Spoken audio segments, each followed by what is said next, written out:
We've all been there, right? Tossing and turning, staring at the ceiling, just watching the minutes tick by. You know that alarm clock is just around the corner. A bad night of sleep, it's something we all go through, and boy, can it mess up your whole day.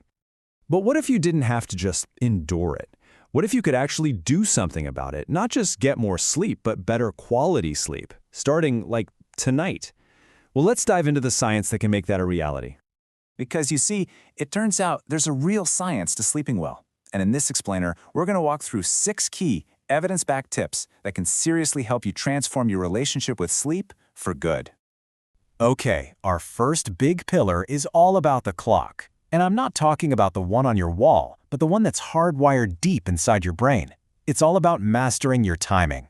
So if you only take one thing away from this whole explainer, please let it be this: regularity. Go to bed at the same time and wake up at the same time. This is what anchors your sleep. And yes, that means weekends too, even if you had a rough night. Consistency is everything. So why does that even work? Well, deep inside your brain, you've got this master 24-hour clock. You can think of it as your body's own internal scheduler. It's in charge of your sleep-wake cycle, and it absolutely loves a predictable routine. When you give it that consistency, it rewards you with much, much better sleep. Here's a really simple way to put this into action. I mean, most of us use an alarm to force ourselves awake in the morning, right? But how many of us use an alarm to tell us it's time to start winding down? Setting a to-bed alarm can be a total game changer for locking in that regularity. All right, moving on to our second pillar. Once you've got your timing down, the next piece of the puzzle is your environment. It's time to become an architect of your own sleep space. Here's a fascinating little piece of biology for you. To fall asleep and stay asleep, your body's core temperature actually has to drop by a couple of degrees. This is exactly why it's always easier to doze off in a room that's a bit too cold than one that's way too hot. Your body is literally trying to shed heat. So what's the magic number? Well, the recommendation from the science is a bedroom temperature of around 65 degrees Fahrenheit, or about 18 degrees Celsius. I know, it might sound a little chilly, but the data is crystal clear. A cool room is a huge help for great sleep. Now, the other key part of optimizing your space is darkness.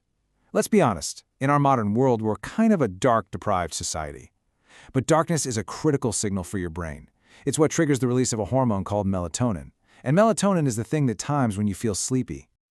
So how do we make it darker? Well, in the hour before bed, start dimming those lights. And you knew this was coming. Step away from the screens. Your phone, your tablet, that blue light is especially good at tricking your brain into thinking it's still daytime. You might want to think about blackout shades or even a simple eye mask. You will be shocked at how powerful this one signal is. Okay, pillar number 3. So we've set the schedule and we've engineered the perfect room. But what about your mind? This pillar is all about training your brain for sleep. You know that feeling, right? You're lying in bed, your mind is racing, and you just get more and more frustrated by the minute. The advice here is pretty simple. If you've been trying to fall asleep for about 25 minutes or so, get out of bed. Go do something relaxing in low light and only come back to bed when you actually feel sleepy again. And the science behind this is so simple, but it's really powerful. Your brain is basically an association machine. So if you just lie there in bed wide awake, your brain learns to associate your bed with being awake and frustrated. By getting up, you break that negative connection. You're retraining your brain to know that your bed is a place for sleep and only sleep. You know, a lot of us think of sleep like it's a light switch. You just flick it off and you're gone. But that's not how it works at all. This analogy is perfect. Sleep is much more like landing a plane. It's a gradual process. You need a slow, steady descent. So, to help your brain land that plane, you need a wind-down routine. In that last half hour or hour before bed, you just need to disengage. Put the screens away. Meditate, do some light stretching, read a book, listen to calm music. You've got to experiment and find what works for you. And then you need to protect that time like it's sacred. Now, it is so important to say that while these pillars can dramatically improve sleep for a lot of people, they aren't a cure-all for everyone. So, you might be wondering, what if I try all of these things, I'm really consistent, but I'm still struggling a lot?